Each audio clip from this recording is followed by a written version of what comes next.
ये शनिवार व्रत कथा हर किसी को सुनने का अवसर नहीं मिलता।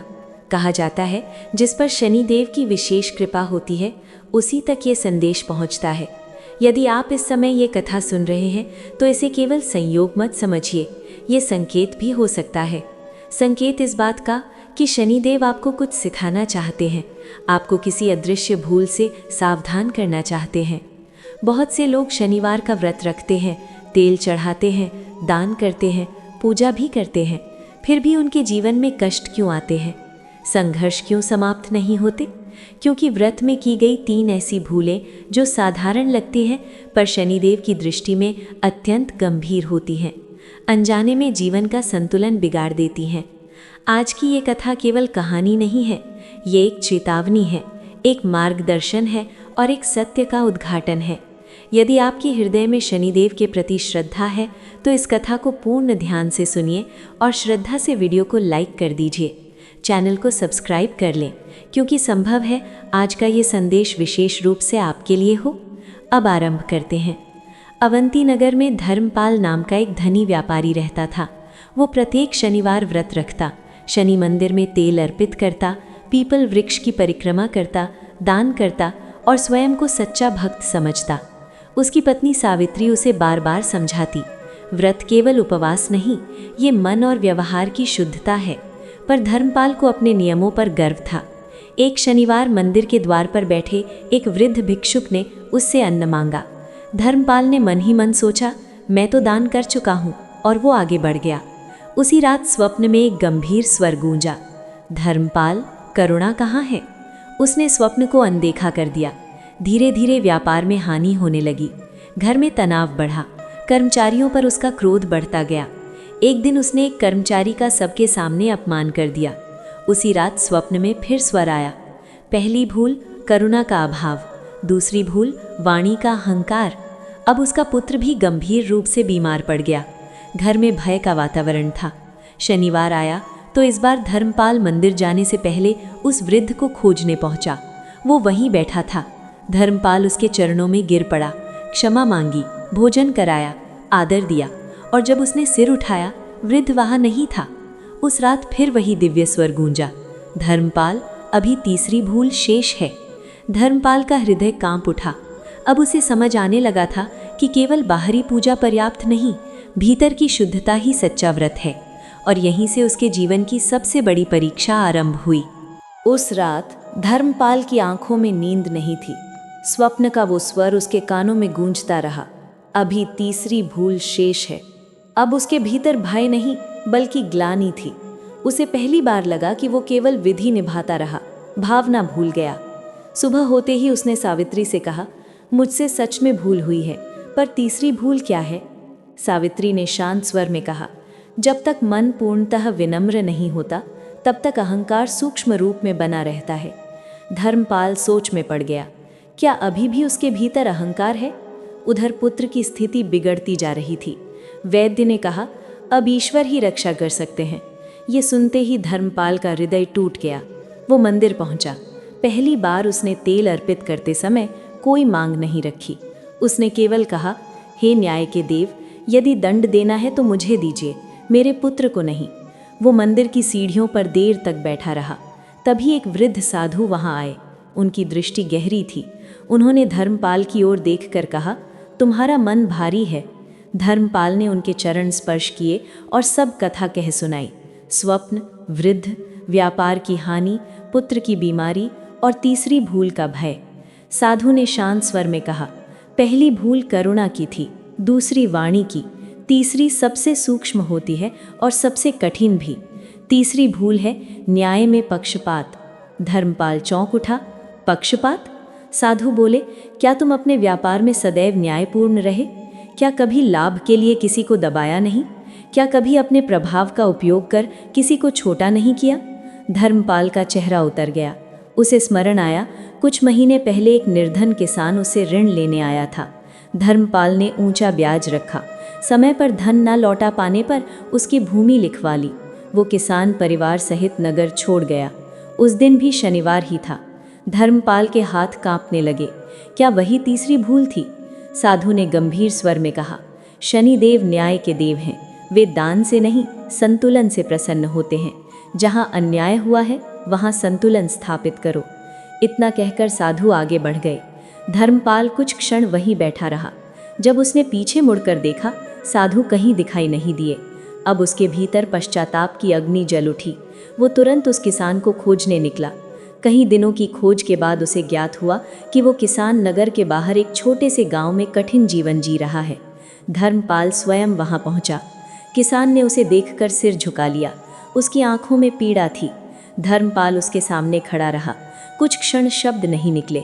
फिर उसने धीरे से कहा, मुझसे अन्याय हुआ, मैं तुम्हारी भूमि लौटाने आया हूँ। किसान स्तब्ध रह गया। धर्मपाल ने दस्तावेज वापस किए, ऋण माफ किया और हाथ जोड़कर क्षमा मांगी।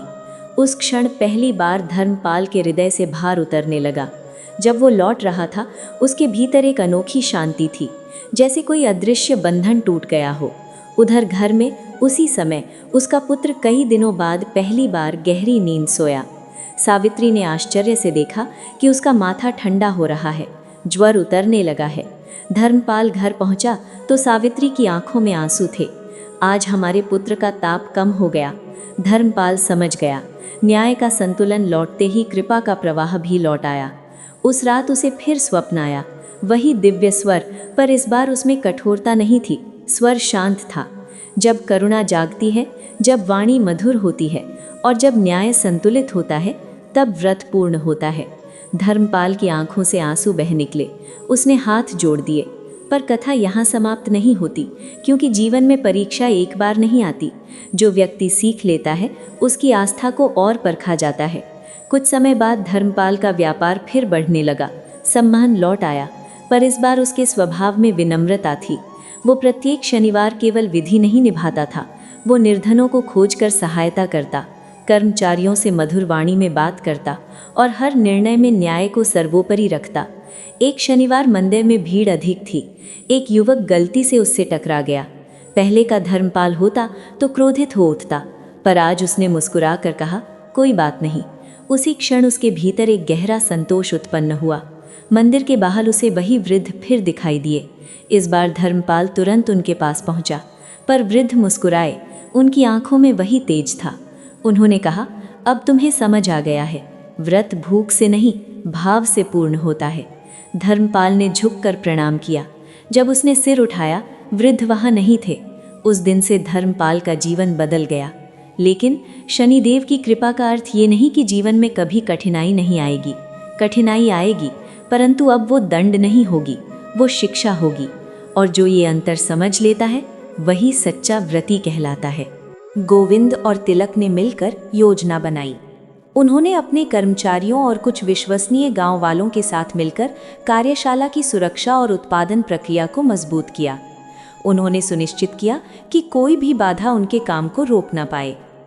धीरे धीरे उनके उत्पादों की मांग बढ़ती गई।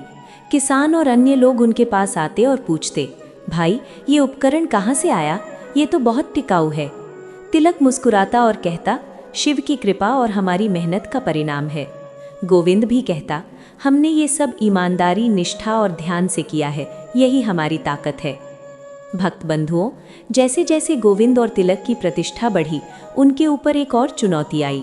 धर्मपाल ने अब उन्हें बाजार में नीचा दिखाने के लिए नकली उपकरण बेचना शुरू कर दिया। उसने दावा किया कि वही उपकरण टिकाऊ और मजबूत हैं। गांव वाले भ्रमित हुए और कुछ ने उनके उत्पादों पर संदेह करना शुरू कर दिया। पर गोविंद और तिलक ने निराशा नहीं मानी। उन्होंने एक योजना बनाई कि वे अपने उत्पादों की प्रदर्शन और गुणवत्ता को लोगों के सामने साबित करेंगे। वे दोनों गांव में एक सार्वजनिक स्थल पर आए और वहां अपने उपकरणों का प्रदर्शन किया। उन्होंने दिखाया कि उनके उपकरण कितने मजबूत और टिकाऊ हैं, और उन्होंने गांव वालों को भी ये अवसर दिया कि वे स्वयं इसे आजमाएं। गांव वाले उनके उत्पादों की वास्तविक गुणवत्ता देखकर प्रभावित हुए। उन्होंने धर्मपाल की नापाक चालों को समझा और गोविंद और तिलक का समर्थन करना शुरू कर दिया। भक्त बंधुओं, यदि आप भी चाहते हैं कि आपके प्रयास और मेहनत का फल आपको तुरंत और सच्चाई के साथ मिले, तो नीचे कमेंट में हर हर महादेव लिखें और हमारे चैनल को सब्सक्राइब करें। यह पहला कदम है भगवान शिव की कृपा पाने का। गोविंद और तिलक की कार्यशाला अब न केवल गांव में बल्कि आसपास के क्षेत्रों में भी मशहूर हो गई। हर कोई उनके उत्पादों की गुणवत्ता और उनकी ईमानदारी की तारीफ करने लगा। उनके कठिन परिश्रम और भरोसे ने उन्हें सम्मान दिलाया। और भक्त बंधुओं, यहीं से उनकी कहानी का अगला अध्याय शुरू होता है, जब सफलता के साथ आने वाले नए अवसर और परीक्षाएं उनके जीवन में प्रवेश करती हैं। गोविंद और तिलक की मेहनत ने उन्हें अब गांव के ही नहीं बल्कि आसपास के क्षेत्रों में भी पहचान दिला दी थी। उनके बनाए उपकरण की मांग बढ़ती जा रही थी। पर भक्त बंधुओं, जैसे जैसे सफलता बढ़ती है, ईर्ष्या और चुनौती भी बढ़ती हैं। धर्मपाल ने हार मानने का नाम नहीं लिया। उसने सोचा कि अब कुछ और बड़ा करना होगा ताकि गोविंद और तिलक की प्रतिष्ठा को नुकसान पहुंचाया जा सके। एक दिन जब गोविंद और तिलक अपने कार्यशाला में काम कर रहे थे, तो उन्हें पता चला कि उनके कुछ प्रमुख ग्राहक धर्मपाल के झूठे प्रचार में फंस गए हैं और उनके उत्पादों से पलट गए हैं। गोविंद ने गहरी सांस ली और तिलक से कहा, भैया, ये स्पष्ट है कि हमारी परीक्षा अभी खत्म नहीं हुई। हर कठिनाई भगवान शिव की ओर से आती है। हमें शांत रहकर इसका सामना करना होगा। तिलक ने मुस्कुराते हुए जवाब दिया, भैया, माँ ने हमें सिखाया है कि हर बाधा हमारी शक्ति को परखती है। हमें हार मानने का नहीं बल्कि अपने प्रयासों को और मजबूत करने का समय है। भक्त बंधुओं, अगर आप भी अपने जीवन में स्थिरता, सफलता और शिव की कृपा चाहते हैं तो नीचे कमेंट में हर हर महादेव लिखें और चैनल को सब्सक्राइब करें। ये पहला कदम है भगवान शिव की कृपा पाने का। गोविंद और तिलक ने तय किया कि वे अपने उत्पादों की गुणवत्ता और विश्वसनीयता को सभी के सामने साबित करेंगे। उन्होंने गांव के मुख्य चौक पर एक बड़ा प्रदर्शन आयोजित किया। वहां उन्होंने दिखाया कि उनके उपकरण कितने मजबूत और टिकाऊ हैं। उन्होंने सभी गांव वालों को भी ये अवसर दिया कि वे स्वयं उपकरण का परीक्षण करें। गांव वालों ने देखा कि गोविंद और तिलक के उत्पाद वास्तव में उत्कृष्ट हैं। उनके उपकरण लंबे समय तक काम करते हैं और हर परिस्थिति में टिकाऊ रहते हैं। इस प्रदर्शन ने गांव और आसपास के क्षेत्रों में उनकी प्रतिष्ठा को और मजबूत कर दिया। जब उनका मन बिल्कुल टूट जाता तो वे दोनों किसी शांत कोने में बैठकर आंखें बंद कर लेते और अपनी माँ की तरह मन ही मन ओम नमः शिवाय का जाप करते थे। इस जाप से उन्हें एक अजीब सी शांति और अदृश्य ऊर्जा मिलती थी। उन्हें लगता था जैसे उनकी माँ की आवाज़ उनके पास ही कहीं गूंज रही हो। इस बीच गांव में माँ कांता की हालत भी कुछ ठीक नहीं थी। बेटे शहर चले गए थे और उनकी चिंता उन्हें अंदर ही अंदर खाए जा रही थी। उन्हें पता था कि उनके बच्चे कितने सीधे और भोले हैं और शहर कितना निर्दयी हो सकता है। माँ कांता ने अपना हर पल शिव की भक्ति में लगा दिया था। उनका घर अब एक छोटा सा मंदिर बन गया था। वे अखंड दीपक जलाकर रखती थीं और दिन में कई बार रुद्राक्ष की माला लेकर बैठ जाती थीं। हे मेरे भोलेनाथ, मेरे बच्चों को सहारा देना, उन्हें भटकने न देना, उनके मार्ग की हर बाधा को तुम स्वयं पार करना। वह फूट फूट कर रोती थीं, पर अगले ही पल शिव का ध्यान करके अपने मन को शांत कर लेती थीं। उन्हें अपने बच्चों से ज्यादा शिव की शक्ति पर विश्वास था। वे जानती थीं कि शहर की कठिनाइयां उनके बच्चों का कच्चा मन तोड़ सकती हैं, पर उन्हें ये भी विश्वास था कि भक्ति की शक्ति उन्हें टूटने नहीं देगी। माँ की ये अटूट प्रार्थना एक अदृश्य कवच बनकर दूर शहर में भटक रहे गोविंद और तिलक को हर खतरे से बचा रही थी। एक शाम लगातार काम की तलाश में असफल होने के बाद दोनों भाई एक खाली पड़ी इमारत के कोने में बैठे थे। उनकी आंखों में निराशा की गहरी छाप थी। उनकी जेब खाली थी और पेट भूख से जल रहा था। गोविंद ने अपनी निराशा में एक पत्थर उठाया और उसे जमीन पर पटकने ही वाला था कि उसे अपनी माँ का चेहरा याद आ गया, शांत, भक्तिमय और विश्वास से भरा हुआ। उसने पत्थर फेंक दिया। उसने अपनी आंखें बंद की और फिर से ओम नमः शिवाय का जाप शुरू कर दिया। तिलक भी उनके साथ जुड़ गया। अचानक उन्हें लगा जैसे उनके कानों में किसी की आवाज़ आई हो, हिम्मत मत हारो। जैसे ही उन्होंने आंखें खोली, उन्होंने देखा कि उस अंधेरी इमारत के पास एक छोटा सा चाय वाला अपनी दुकान बंद कर रहा था। वो आदमी उनके पास आया। उसने उनकी थकान और मायूसी भांप ली। अरे भाई, तुम दोनों यहाँ ऐसे क्यों बैठे हो? बड़े परेशान लग रहे हो। धनपाल के भीतर जो परिवर्तन आया था वो केवल व्यवहार तक सीमित नहीं था। अब उसके भीतर एक निरंतर जागरूकता रहने लगी थी, जैसे कोई अदृश्य दृष्टि हर क्षण उसे देख रही हो। और वो जानता था ये भय नहीं, ये स्मरण है। एक दिन वो अपने पुराने लेखे जोखे देख रहा था। अचानक उसकी दृष्टि उन वर्षों पर पड़ी जब उसने लाभ के लिए कठोर निर्णय लिए थे। भले ही वे नियमों के अनुसार सही थे, पर क्या वे न्यायपूर्ण थे? ये प्रश्न अब उसे भीतर तक झकझोर देता था। उसने सावित्री से कहा, कभी कभी लगता है मेरे पुराने कर्मों की छाया अभी भी मेरा पीछा कर रही है। सावित्री ने शांत स्वर में उत्तर दिया, कर्म की छाया से भागा नहीं जाता, उसे प्रकाश में लाया जाता है। ये वाक्य धर्मपाल के भीतर उतर गया। अगले शनिवार उसने एक नया संकल्प लिया। वो केवल वर्तमान में न्याय नहीं करेगा, बल्कि जहाँ तक संभव होगा अतीत के अन्याय को भी संतुलित करेगा। उसने अपने पुराने व्यापारिक साथियों को बुलाया, जिनसे कभी कठोर व्यवहार हुआ था, जिनके साथ लाभ की होड़ में संबंध टूट गए थे। उसने सबके सामने स्वीकार किया, यदि मेरे किसी निर्णय से आपको कष्ट पहुंचा हो तो मैं क्षमा चाहता हूँ। लोग स्तब्ध थे। इतना प्रतिष्ठित व्यक्ति सार्वजनिक रूप से क्षमा मांग रहा था। कुछ ने उसे गले लगा लिया, कुछ की आंखें भर आईं और कुछ के भीतर वर्षों से जमा कठोरता उसी क्षण पिघल गई। उस दिन धर्मपाल ने एक गहरी बात समझी। क्षमा मांगना हार नहीं, मुक्ति है। परंतु परीक्षा अभी समाप्त नहीं हुई थी। नगर में एक नया व्यापारी आया, युवा, तेजस्वी, महत्वाकांक्षी। उसने कम दाम पर सामान बेचकर बाजार में हलचल मचा दी। धीरे धीरे धर्मपाल के ग्राहक कम होने लगे। सहयोगियों ने कहा, उसे सबक सिखाइए, उसके खिलाफ योजना बनाइए। धर्मपाल के भीतर एक क्षण के लिए पुराना स्वभाव जागा, प्रतिस्पर्धा, नियंत्रण, प्रतिष्ठा। पर उसी क्षण उसे वो स्वप्न याद आया, वो स्वर, न्याय केवल शब्द नहीं, निर्णय है। उसने कोई षड्यंत्र नहीं रचा, न ही बदला लिया।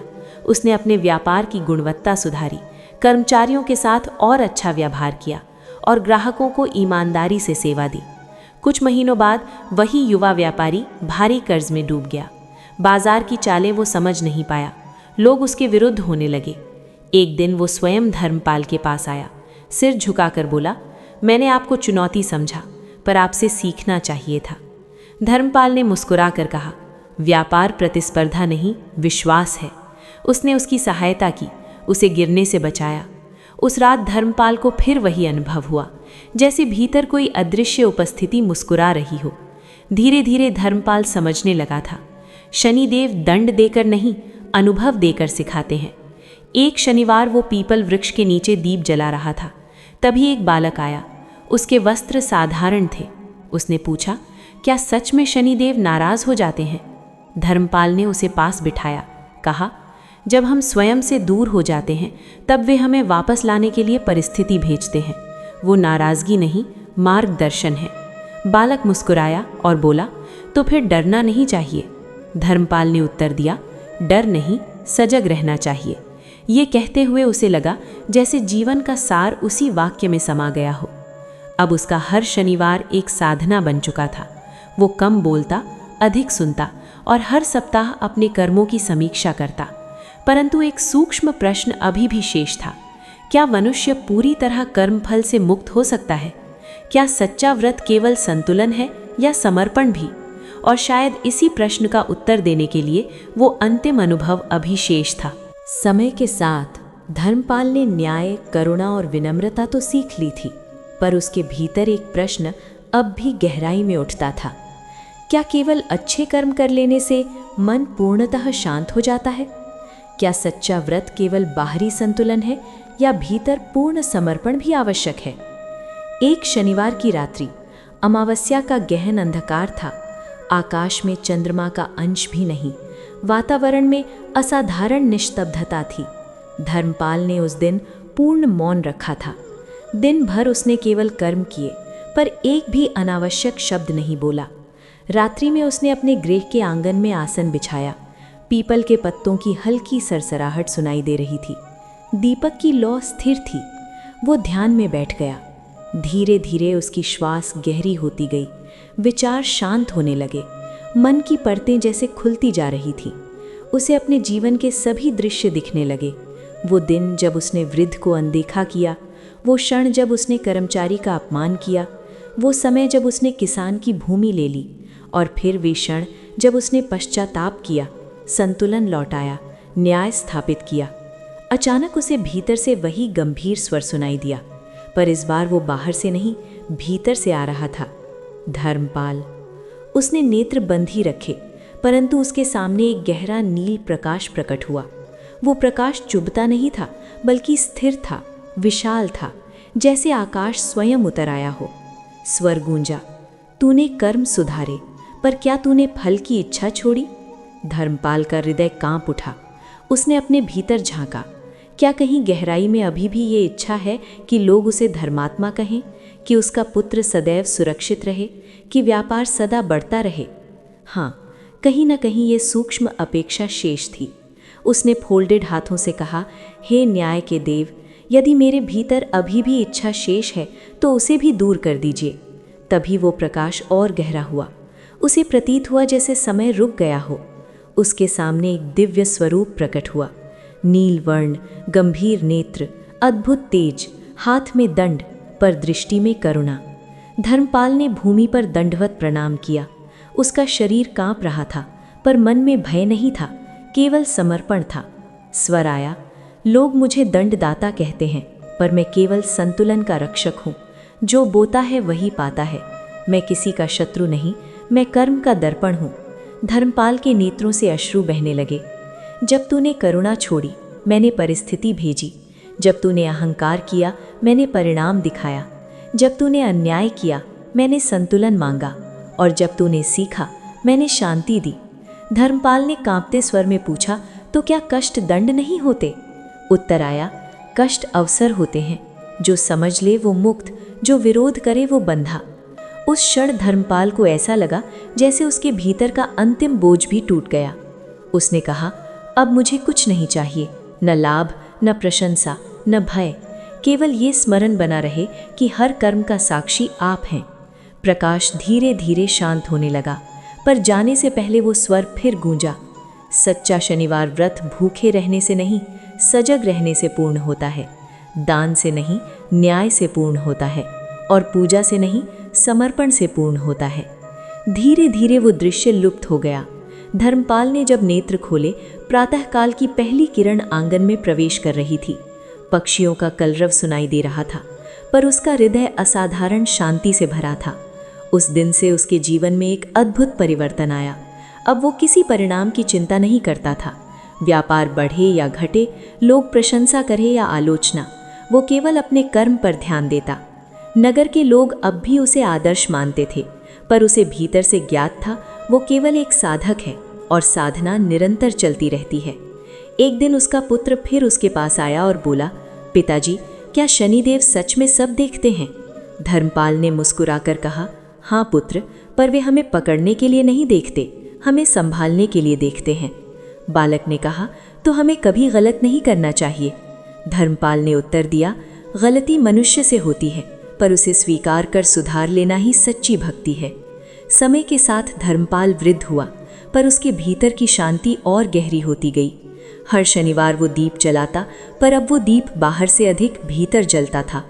और लोग कहते, धर्मपाल के घर में शांति है, पर सच्चाई ये थी, शांति उसके भीतर थी और वही बाहर फैल रही थी।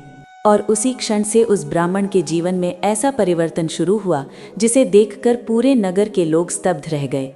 जिस घर में कभी अभाव था, वहाँ अब संतोष था। जहाँ कभी रोग था, वहाँ अब आरोग्य था। जहाँ कभी कलह थी, वहाँ अब शांति थी। परंतु ये परिवर्तन धन के कारण नहीं था, ये परिवर्तन था शनि कृपा का। ब्राह्मण ने उस दिन से हर शनिवार विधिपूर्वक व्रत करना प्रारंभ कर दिया। प्रातःकाल स्नान कर, काले तिल और सरसों के तेल का दीपक जलाकर शनि स्तोत्र का पाठ करता, पीपल वृक्ष के नीचे दीपदान करता और संध्या समय निर्धनों को भोजन कराता। धीरे धीरे उसके जीवन की बाधाएं समाप्त होने लगी। जो लोग उसे तुच्छ समझते थे, वही अब सम्मान करने लगे। जो रिश्तेदार दूरी बना चुके थे, वे फिर से निकट आने लगे। पर ब्राह्मण अब भीतर से बदल चुका था। उसे समझ आ गया था कि शनि दंड नहीं देते, शनि सुधारते हैं। शनि नाश नहीं करते, शनि संतुलन स्थापित करते हैं। और ठीक इसी समय नगर में एक और घटना घटित हुई। एक धनी व्यापारी जो अपने अहंकार के कारण सबको अपमानित करता था, उसने भी शनि व्रत का उपहास किया। उसने कहा, यदि शनि इतने ही शक्तिशाली हैं तो मुझे क्यों नहीं दंड देते। उसकी वाणी में घमंड था, उसके हृदय में करुणा नहीं थी और उसकी बुद्धि में विवेक नहीं था। शनिवार के ही दिन उसने मदिरा पी, दीन दुखियों का अपमान किया और पीपल के वृक्ष के पास अपशब्द कहे। और उसी सप्ताह उसके व्यापार में भारी हानि हुई।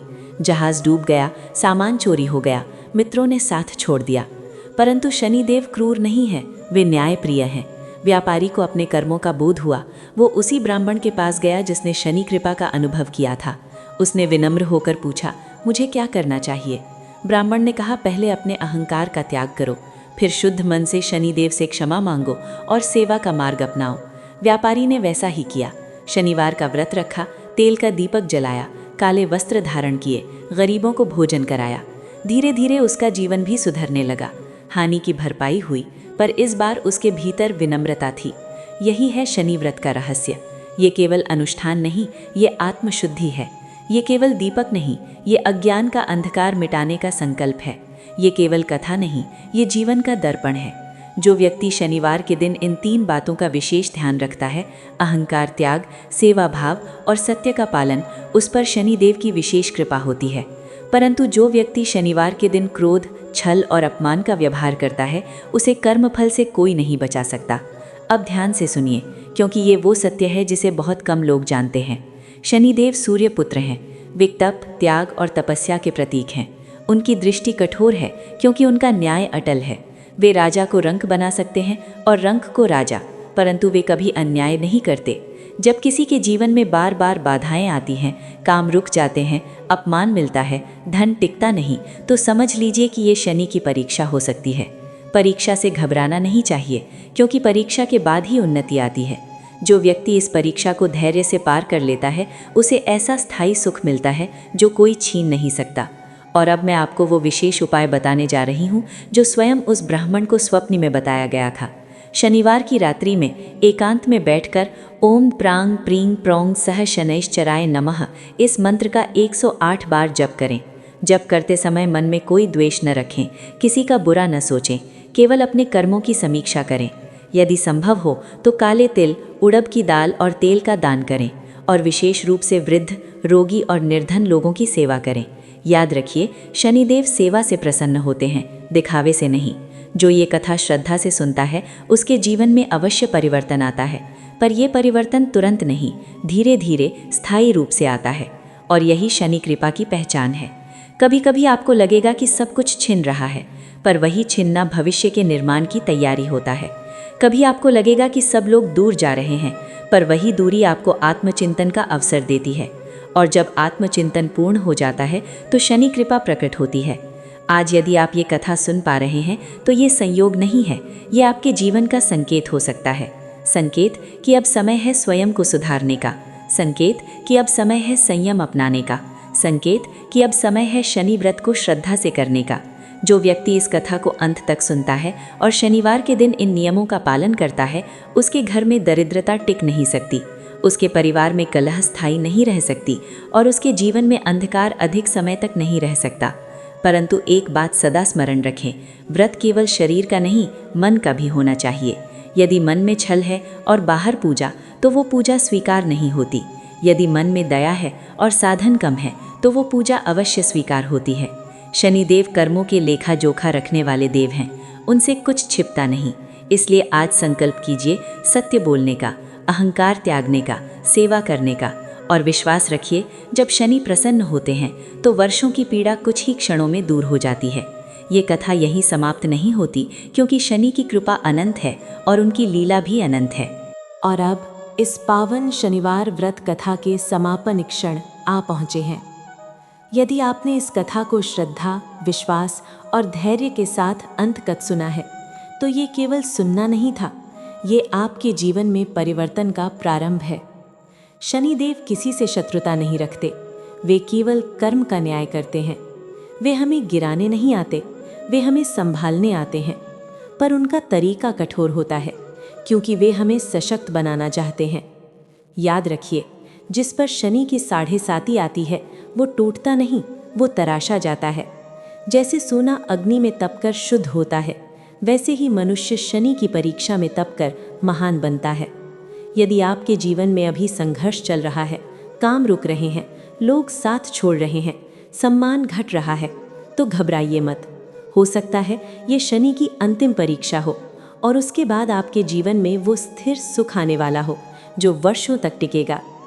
आज इस कथा के माध्यम से आपने जान लिया शनिवार को क्या करना है, किन 3 कार्यों से बचना है, कैसे व्रत करना है, कैसे सेवा करनी है और सबसे महत्वपूर्ण, कैसे अपने कर्मों को शुद्ध करना है। अब निर्णय आपका है। क्या आप केवल कथा सुनकर चले जाएंगे या इसे अपने जीवन में उतारेंगे? यदि आप सच में चाहते हैं कि शनिदेव की कृपा आपके जीवन पर बनी रहे, तो आज ही मन में संकल्प लीजिए, मैं अहंकार नहीं करूँगा, मैं किसी का अपमान नहीं करूँगा, मैं शनिवार के दिन संयम और सेवा का पालन करूँगा। और एक छोटी सी विनती, यदि आपको ये पावन कथा स्पर्श कर गई हो, यदि आपके मन में श्रद्धा जागी हो, यदि आपको लगा हो कि ये कथा आपके लिए ही थी, तो इस वीडियो को यहीं छोड़कर मत जाइए। वीडियो को लाइक कीजिए ताकि ये पुण्य संदेश अधिक लोगों तक पहुँचे। चैनल को सब्सक्राइब कीजिए ताकि हर शनिवार ऐसी ही दिव्य कथा आपके जीवन में प्रकाश लाती रहे। और कमेंट में जय शनिदेव अवश्य लिखिए ताकि आपकी श्रद्धा का संकल्प पूर्ण हो। कहते हैं, जो व्यक्ति श्रद्धा से जय शनिदेव लिखता है, उसके जीवन से धीरे धीरे बाधाएं हटने लगती हैं। आप भाग्यशाली हैं, क्योंकि हर कोई ये कथा अंत तक नहीं सुन पाता। जिस पर शनिदेव की कृपा होती है, वही अंत तक जुड़ा रहता है। ईश्वर करे आपके जीवन से दुख दूर हों, आपके घर में सुख, शांति और समृद्धि आए, आपके कर्म शुद्ध हों और शनिदेव की कृपा सदैव आपके साथ बनी रहे। इसी मंगल कामना के साथ शनिवार व्रत कथा यहीं पूर्ण होती है। जय शनिदेव।